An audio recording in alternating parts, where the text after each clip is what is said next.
오늘 성탄절입니다. 성탄절 맞아서 하나님께 드리는 이 예배를 우리 하나님께서 기뻐 받으실 줄 믿고요. 오늘도 가장 기쁘고 행복한 하루가 되길 소망합니다.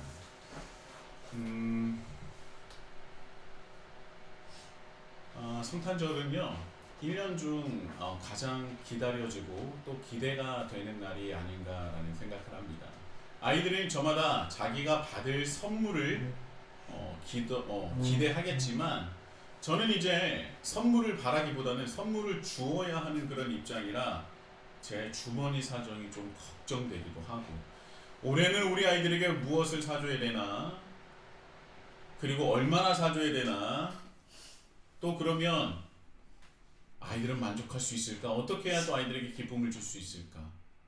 그리고 한 가지 더, 우리 아이들에게 이렇게 많은 것을 줄 수 있으면 또 우리가 주어야 한다면 더 나아가서 우리가 하나님께 또 이 땅에 오신 예수 그리스도를 위해서는 우리가 무엇을 준비할 수 있을까? 나는 무엇을 준비할 수 있을까? 이런 고민이 되는 그런 날이 아닌가라는 생각을 합니다. 어찌됐든 성탄절은 늘 즐겁고 또 기대가 되는 것 같습니다. 오늘 2025년 12월 25일 오늘 성탄절에 여러분이 느끼고 경험할 수 있는 최고의 즐거움과 최고의 행복과 최고의 사랑이 넘치는 그런 성탄절이 되시길 예수님의 이름으로 축복합니다. 우리 서로에게 인사해볼까요? 메리 크리스마스! 메리 크리스마스! 메리 크리스마스! 메리 크리스마스! 우리 아이들이 서로 사이가 좋았으면 서로 째려보지 않을 텐데 째려보는 아이들도 있었습니다. 네, 알겠습니다.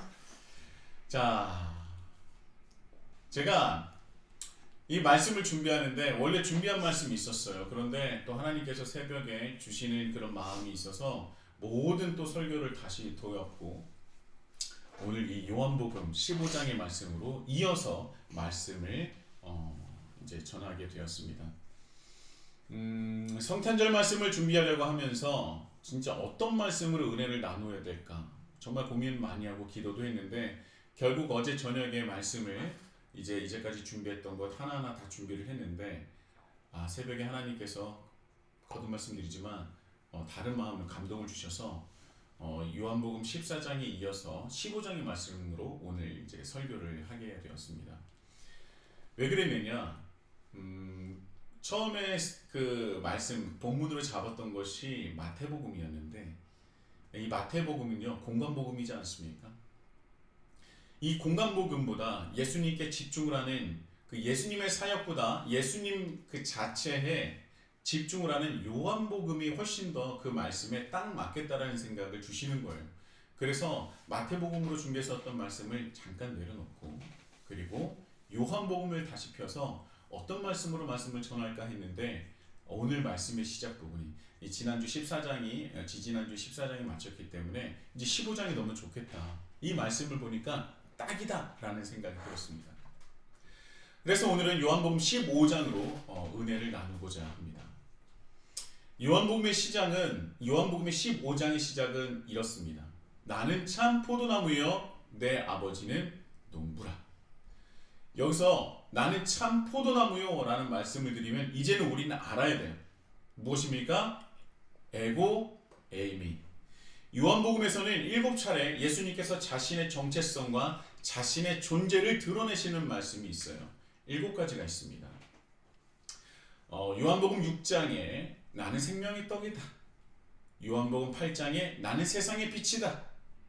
요한복음 10장에 나는 양의 문이다. 그리고 또 요한복음 10장에 나는 선한 목자다. 그리고 요한복음 11장에 나는 부활이요 생명이다. 그리고 요한복음 14장에 나는 길이요 진리요 생명이다. 그리고 오늘 말씀 나는 참 포도나무다. 에고 에임.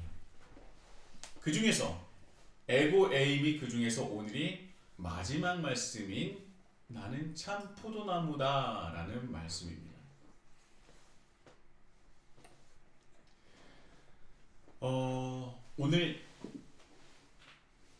오늘 본문 4절에 보면요 이런 말씀이 있어요.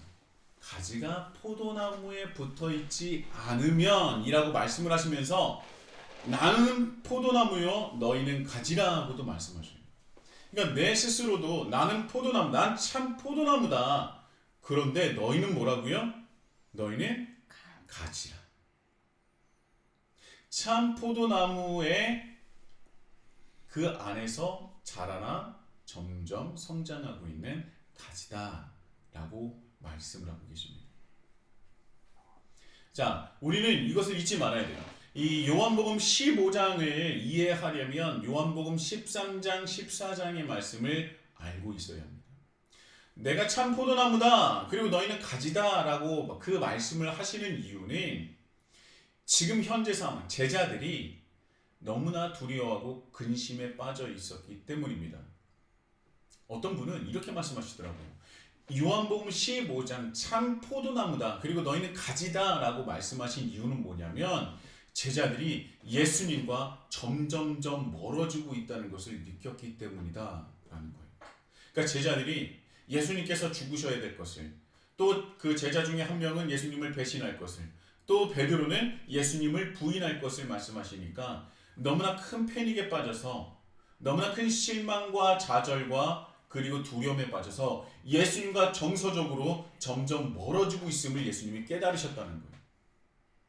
그래서 그때 예수님께서 다시 한번 말씀하십니다. 나는 참 포도나무다. 그리고 내 아버지는 농부라. 그리고 너희는 나의 가지라. 가지라. 그러니까 너희는 나에게 꼭 붙어 있어야 돼. 너희는 나랑 떨어져 있으면 안 돼. 나는 참 포도나무여 너희는 가지이기 때문에 너는 나와 꼭 붙어 있어야 돼. 그러지 않으면 누구에겐가 밟히고 제거당하고 불타버리는 겁니다.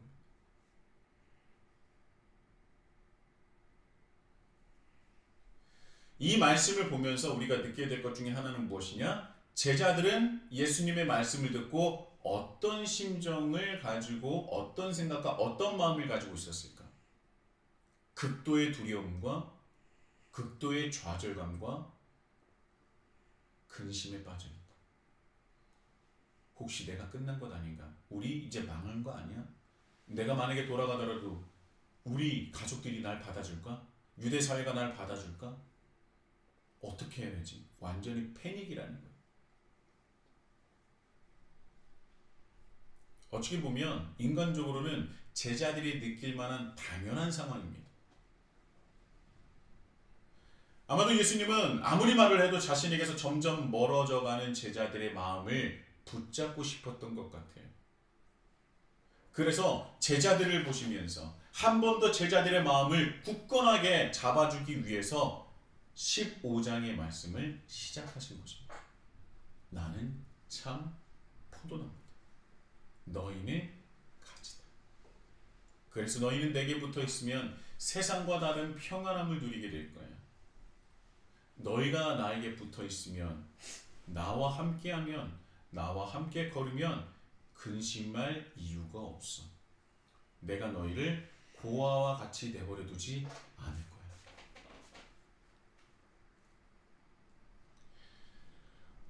그런데 여러분 한번 기억해 보실 필요가 있는 것이 무엇이냐면, 제가 이전에도 말씀드린 적이 있는데 에고 에이미가 나는 그냥 생명의 떡이다 뭐 이 정도의 어감이 아니라고 했어요. 에고 에이미는요, 나는 생명의 떡이야, 나는 세상의 빛이야 정도가 아니라고 했어요. 에고 에이미는요, 비교를 통한 강력한 의미를 부여하는 말씀입니다. 그러니까 에고 에이미는요, 비교를 통한 강력한 의미를 부여하는 말씀인데, 난 참 포도나무요, 나는 참 포도나무요 라고 끝나는 것이 아니라 그 의미를 살려서 더욱 정확하게 번역을 한다면 나야말로 참 포도나무다, 다른 이가 아니라 내가 바로 참 포도나무다 라고 번역을 할 수 있어요. 이것이 그 의미를 살려서 번역한 겁니다. 그러니까 난 참 포도나무야 정도가 아니라 내가 바로, 나만이 바로 내가 참 포도나무다 라고 하시는 말씀이라는 거예요. 이 포도나무는 이스라엘 역사에서 이스라엘을 상징하는 은유물이라고 할 수 있습니다. 예수님의 가르침에 자주 등장하는 포도나무, 포도원, 포도주, 그리고 포도원의 주인, 농부죠. 이 모든 것이 이스라엘과 더 나아가 예수 그리스도의 구속사역의 핵심적인 비유이고, 그 비유에 사용했던 것이 바로 포도나무, 포도원, 포도주, 농부라는 것입니다. 그런데 여기서 예수님께서 나야말로 참 포도나무다, 다른 이가 아닌 바로 내가 참 포도나무다, 내가 바로 나만이 참 포도나무다 라고 하신 말씀, 그 말씀을 하신 이유가 무엇일까요? 자, 참 포도나무다 라고 예수님께서 말씀하실 때 제자들은 당연히 어떤 말씀을 떠올렸을 겁니다. 여러분 혹시나 이 참 포도나무다 라고 했을 때 포도나무에 대한 그 말씀이 떠오르는 것이 있습니까? 나는 몰라요. 나는 몰라요. 우리는 모를지라도 제자들은 잘 알았을 거예요. 제자들은 바로 이사야 5장과 예레미야 2장의 말씀을 떠올렸을 겁니다. 왜냐하면 포도나무라는 것 자체가 이스라엘 사람이라면 모를 수가 없는 아주 중요한 말씀이고 중요한 비유적인 말씀이기 때문이에요. 제가 이사야 5장 1절에서 7절을 읽어보겠습니다.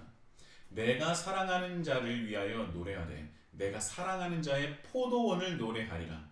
내가 사랑하는 자에게 포도원이 있으며 심히 기름진 사내로다.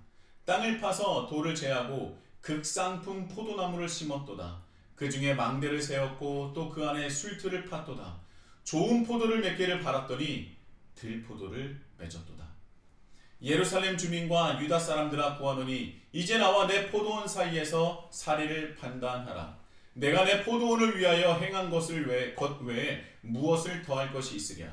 내가 좋은 포도를 맺기를 기다렸거든 들포도를 맺음은 어찌 됨이고.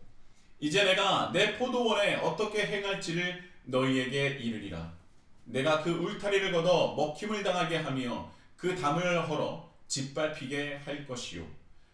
내가 그것을 황폐하게 하리니 다시는 가지를 자름이나 북을 돋우지 못하여 찔레와 가시가 날 것이며 내가 또 구름에게 명하여 그 위에 비를 내리지 못하게 하리라 하셨으니 무릇 만군의 여호와의 포도원은 이스라엘 족속이요 그가 기뻐하시는 나무는 유다 사람이라. 그들에게 정의를 바라셨더니 도리어 포악이요 그들에게 공의를 바라셨더니 도리어 부르짖음이었도다. 이 이사야 5장의 말씀은요 포도원의 노래라고 알려져 있어요. 이사야가 바로 이스라엘 백성들을 향해서 하나님의 말씀을 전하는데 극상품 포도나무를 심었었는데 왜 너희들은 들포도를 맺었느냐.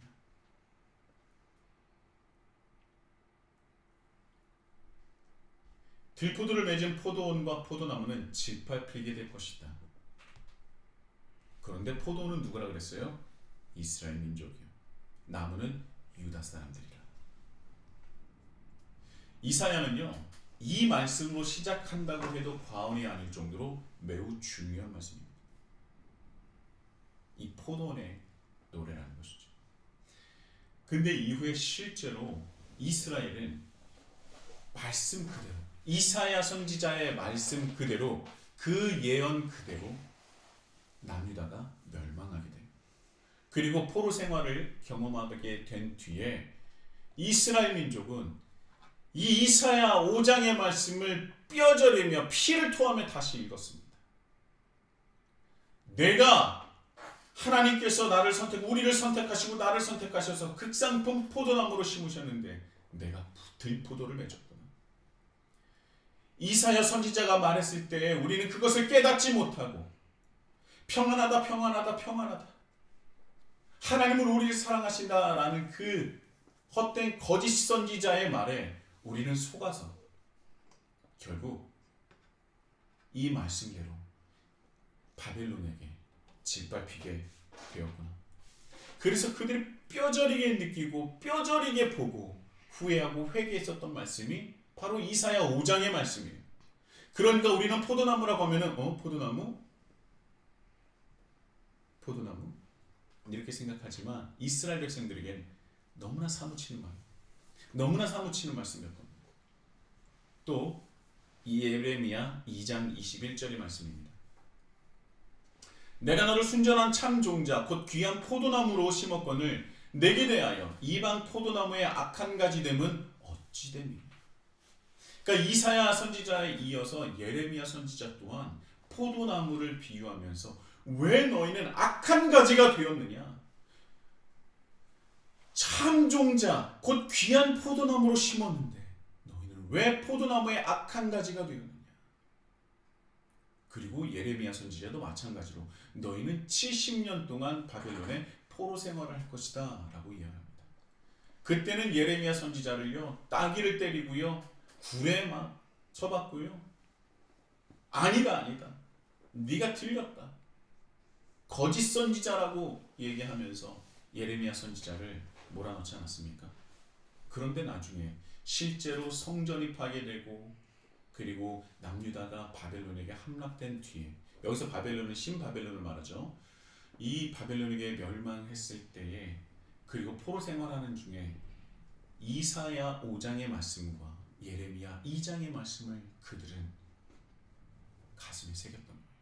마음판에 새겼던 겁니다. 포도원은 이스라엘을 말하고 나무는 이스라엘 사람들을 말하는 거예요. 유다 사람들을 말하는 겁니다. 포도원 지기는 하나님이시죠. 하나님께서 포도원을 이룰 땅을 선택하시고 그 포도원 안에 극상품 포도나무를 심으셨어요. 그런데 그들이 극상품 포도 열매를 맺는 것이 아니라 들포도 열매를 맺었다는 것입니다. 자, 좋습니다. 자, 어느 정도의 의미를 알겠어요. 아, 그렇구나. 극상품 포도나무, 참 종자의 포도나무를 심었는데 이들이 악한 가지가 되었고 들포도 열매를 맺었구나. 우리가 어느 정도 들어서는 알고 있을 겁니다. 그런데요, 이 말씀에 더 깊은 뜻이 담겨 있어요. 이사야 말씀에 더욱 깊은 뜻이 담겨 있는데요.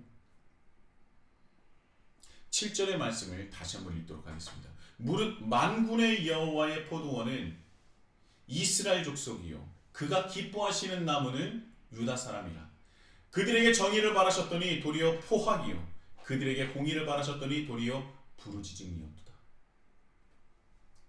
정의를 바라셨는데 그들은 포악을 일삼았고 공의를 바라셨더니 부르짖만 들렸다라는 겁니다.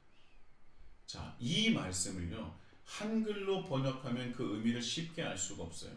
그런데 히브리어 원어로 보면은 그 의미가 선명하게 들어옵니다. 정의는 히브리어로 미시파트예요. 기억하세요. 미시파트. 그리고 포악은 미시파. 미시파트, 미시파. 비슷하죠. 언어 유희. 공의는요 히브리어로 치다카 이고 부르짖음은 치아카입니다. 치다카, 치아카. 이것은 언어 유희이자 아주 조롱 섞인 아주 강력한 비판으로 볼 수 있는 미시파트, 미시파, 치다카, 치아카.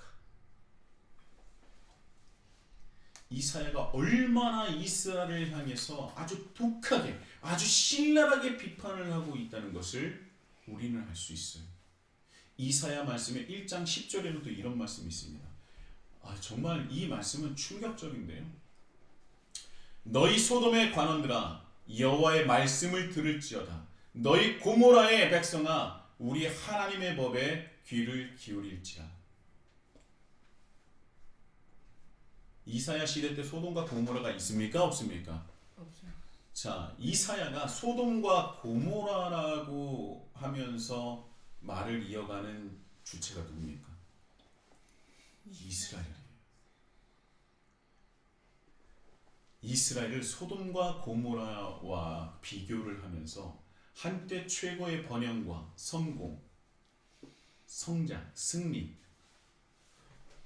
그런 것들을 아주 좋은 것들을 부유함 이런 것들을 상징했었던 소돔과 고모라를 완전한 심판과 파멸의 역사에 역사를 기록한 이 소돔과 고모라를 어디에 비유를 하고 있냐면 이스라엘에 비유하는 거예요. 그러니까 너희들이 지금 타락했다. 너희들이 완전히 타락했다. 너희 수준은 최악이다. 너희들보다 더 타락할 수는 없다. 왜? 너희들은 소돔과 고모라니까. 그 정도로 신랄하게 비판하는 말씀이 바로 이사야의 말씀이고, 그리고 이사야 5장의 말씀, 또 1장의 말씀이라는 거예요. 그렇다면 여러분, 이 고모라, 소돔과 고모라는 완전히 존재가 소멸할 정도로 심판받고 파멸당했습니다. 그렇다면 소돔과 고모라가 심판을 받은 이유가 무엇일까요? 뭐 나쁜 짓 했겠죠, 그죠? 나쁜 짓 했을 거예요. 나쁜 짓을 했겠지만 어떤 나쁜 짓이었는지 이 성경은요 굉장히 디테일하고 구체적으로 우리에게 말씀을 전하고 있어요. 소돔과 고모라가 심판을 받은 이유는 무엇이냐? 에스겔은 이렇게 말합니다. 에스겔서 16장 49절에서 51절까지예요. 내 동생 소돔의 죄악은 이러하다. 소돔과 그의 딸들은 교만하였다. 제가 세 번역본으로 말씀을 드립니다. 교만하였다. 또 양식이 많아서 배부르고 한가하여 평안하게 살면서도 가난하고 못 사는 사람들의 손을 붙잡아 주지 않았다. 오히려 그들은 교만하였으며 내 눈앞에서 역겨운 일을 하였다. 그러므로 내가 그것을 보고는 그들을 없애버렸다. 사마리아는 내가 저지른 모든 죄의 반만큼도 죄를 짓지 않았다. 내가 그들보다 역겨운 일들을 더 많이 하였기 때문에 내가 저지른 그 온갖 역겨운 일들로 너는 내 언니와 아우의 죄가 없는 것처럼 보이게 하였다. 자, 이게 무슨 말씀입니까? 소돔과 고모라가 어떤 죄로 하나님께 심판을 받았다고요? 교만했고요. 교만하였는데 그것이 교만함이 어떻게 표현되었습니까? 한가하고 평화롭고 하나 배불렀어요. 배불렀는데 가난한 자를 돌보자. 그렇죠. 가난한 자를 못 사는 사람을 그들의 손을 붙잡지 아니하였다. 배부른 거 좋다 이겁니다. 배부르고 돈이 많으니까 여유로우니까 한가해져서 여유가 많아졌어요. 내 삶에 여유가 넘쳤습니다. 평안합니다. 좋다 이겁니다. 그런데 너희들은 왜 가난한 자의 손을 붙잡지 않고 그들의 굶주린 배를 채워주지 아니하느냐? 그것이 바로 교만이라는 거예요. 그것이 바로 내 눈앞에 역겨운 거라는 겁니다. 그래서 내가 그것을 보고 그들을 없애버렸단 거예요. 너희들의 그 역겨운 죄가 너희가 그렇게 벌레보다도 못하다고 생각하는 사마리아의 죄보다도 반도 안 됩니다. 여기서 재미있는 말씀이 내 동생 소돔의 죄악은 이러하다. 내 동생이라고 했잖아요. 너의 동생이라고 했지 않습니까? 이 말씀에 이 51절에 뭐가 있어요? 너는 내 언니와 아우의 죄가 없는 것처럼 보이게 하였다. 그러니까 소돔과 고모라가 있는데 너희들의 죄가 오히려 소돔과 고모라보다 더 커가지고 그 심판을 받고 완전히 파멸해서 사라진 그 존재 소돔과 고모라의 죄가 없는 것처럼 보이게 했다. 고로 뭐예요? 너희의 죄가 소돔과 고모라보다 훨씬 더 크다. 너희가 상종하지도 않았었던 사마리아 사람보다도 그래도 우리는 북이스라엘보단 낫지. 그래도 우리는 북이스라엘보단 낫겠지 라고 했었던 그게 아니라 너희들이 오히려 북이스라엘보다도 더 악독하다라는 말씀입니다. 다시 한번 말씀드리지만 소돔과 고모라가 하나님께 심판을 받은 이유는 자기 배만 부르고 자기 욕심만 채우고 그리고 더 나아가서 가난하고 못 사는 사람들의 손을 붙잡아주지 않았다는 거예요. 약자를 돌보지 않고 자신의 배만 부르게 했다는 것입니다. 이 고고하게 발전된 현대에서요, 소돔과 고모라는 그저 신화나 전설로 여겨질 수도 있을 것입니다. 여기가 맞을 것이다, 저기가 맞을 것이다. 그러나 정확한 것은 없어요. 그래서 이 고고학자들은 그렇죠. 이 소돔과 고모라는 그냥 상징적일 거야. 신화적인 전설로 내려온 것일 거예요. 다른 신화도 보면 완전히 그 신에게 미움을 받아서 완전히 파괴된 그런 도시들도 있잖아. 그 중에 그런 것처럼 소돔과 고모라도 그럴 거야. 이렇게 생각하시는 분도 있어요. 그러나 저는 이렇게 생각합니다. 저는 하나님의 완전한 심판을 받았기 때문에 그 존재가 지구상에서 완전히 사라졌다고 생각해요. 그것이 바로 소돔과 고모라가 받은 심판이라고 생각합니다. 자, 소돔과 고모라의 죄가 무엇이었다고요? 바로 하나님의 정의, 미시파트가 아닌 미시파흐를 한 거예요. 포악을 저질렀습니다. 공이 치다카가 아닌 부르짖음, 이 치아카의 열매를 맺었다는 거예요.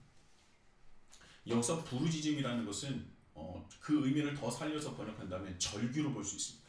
너무 힘들고 고통스럽고 아프니까 입속에서 저절로 터져 나오는 절규입니다. 부르짖음, 신음소리, 고통 속에서 나오는 그 절규예요. 여러분, 노아 때의 심판도 똑같습니다.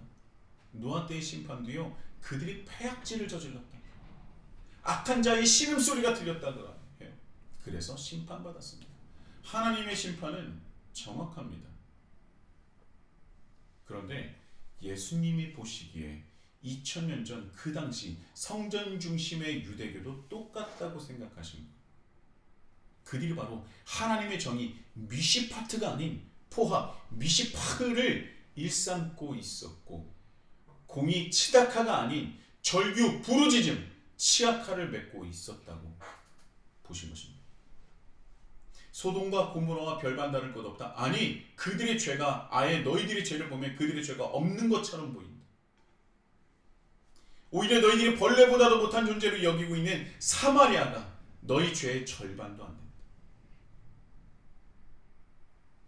여러분, 하나님이 그의 우상숭배와 준할 정도로 큰 죄로 여기는 것이 바로 약자를 괴롭히고 약자를 돕지 않고 약자를 착취하고 그들 입에서 절규와 신음소리를 내게 하는 것입니다. 소돔이 그랬고 고모라가 그랬고 노아의 때가 그랬습니다. 자, 여러분 한번 생각해 보세요. 자, 그러면 우리가 살아가는 이 시대는 어떻습니까? 이 시대는 어떻습니까? 제가 이전에 말씀드린 적이 있는데 10만 원이 넘는 빙수를 먹기 위해서 예약을 해야 한다고 합니다. 그래서 저는 전화해보지 않았어요. 근데 그 기사에 뭐가 나왔냐면 이미 3개월치의 예약이 끝났다는 거예요. 3개월이 지나면 여름이 끝나기 때문에 여름 내내 10만 원이 넘는 빙수의 예약 자리가 끝났다는 거예요.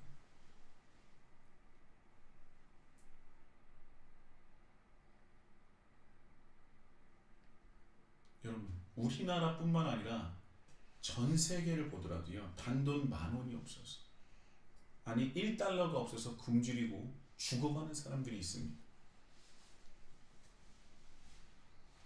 그럴 때 정말 이 10만 원이 넘는 빙수를 먹어야 해서 예약을 해야 되는 것입니까? 그래요. 하나님을 믿지 않는 사람들은 그럴 수도 있다고 생각합니다. 그런데 하나님을 믿는 사람은, 주 예수를 그리스도로 고백한 사람들은요, 정말 우리는 소돔과 고모라와 다를 바가 있습니까? 우리는 정말 소돔과 고모라와 다를 바가 있습니까?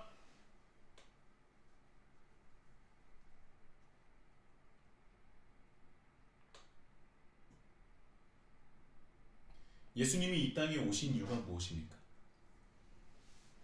15장에 나야말로 참 포도나무다, 나만이 참 포도나무라고 말씀하신 이유가 무엇입니까? 바로 제자들로 하여금 참 포도 열매를 맺어주기 위해서 이 땅에 오신 것. 이스라엘을 선택해서 극상품 포도나무를 이스라엘 백성이라는 나무로 심었지만 그들은 들포도 열매를 맺었습니다. 그래서 예수님은 자기 스스로가 극상품 포도나무가 돼서 참 포도나무가 돼서 십자가에서 한 알의 밀이 되어 한 알의 씨앗이 되어서 그 땅에 심어져서 스스로가 참 포도나무가 되신 겁니다. 그리고 나서 우리가 해야 될 것은 무엇입니까? 이제 예수님을 믿고 예수님과 함께하여 그의 가지가 되면 되는 겁니다.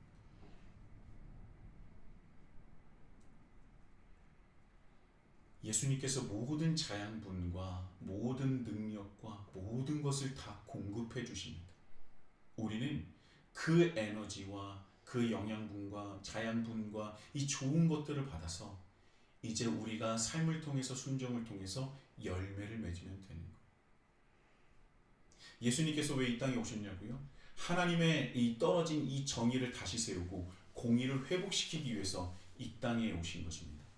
그러기 위해서 자신이 하나님의 씨앗이 되기 위해서 하나님의 밀이 되어서 하나님의 밀알이 되어서 이 척박한 땅에 참 포도나무로 스스로가 심겨지신 거예요. 예수 그리스도를 믿는 이들로 그 참 포도나무의 가지가 되어 참 포도 열매를 맺게 하는 그 사역을 시작하기 위해서 이 땅에 오신 것입니다. 그래서 이제 우리는 하나님을 믿는 우리는 예수님의 제자가 된 우리는 하나님의 정의와 공의로 이 공의를 열매를 맺어야 하는 아주 귀한 사명을 가지게 된 거예요. 기독교는 죽으면 그냥 천국 가는 것을 위해서 믿는 종교가 아니라는 겁니다. 그것을 이루기 위해서 예수님께서 이 땅에 오신 것이 아니라 그것은요, 오히려 죽어서 천국 가는 것은 참 포도나무 열매를 맺는 이들에게 주시는 성탄절 선물과 같은 거예요. 그것이 주가 아니라는 겁니다.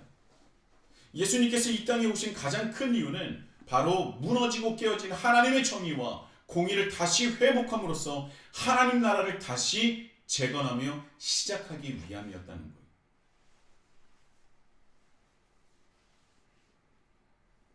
자, 이제 우리는요, 오늘 말씀을 통해서 우리가 참 포도나무에 붙여진 가지라는 것을 깨달았습니다.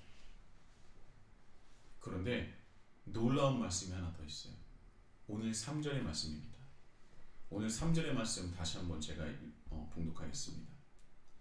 너희는 내가 일러준 말로 이미 깨끗하여 졌으니.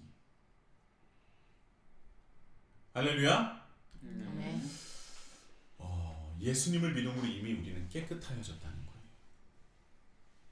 소돔과 고모라와 같은, 아니 소돔과 고모라의 죄가 아예 보이지 않을 만큼 더 큰 죄로 우리는 세상을 살아왔지만 우리가 예수님을 믿음으로 말미암아 이미 예수님은 우리를 십자가에 보일러서 깨끗하게 하여 주셨다는 겁니다.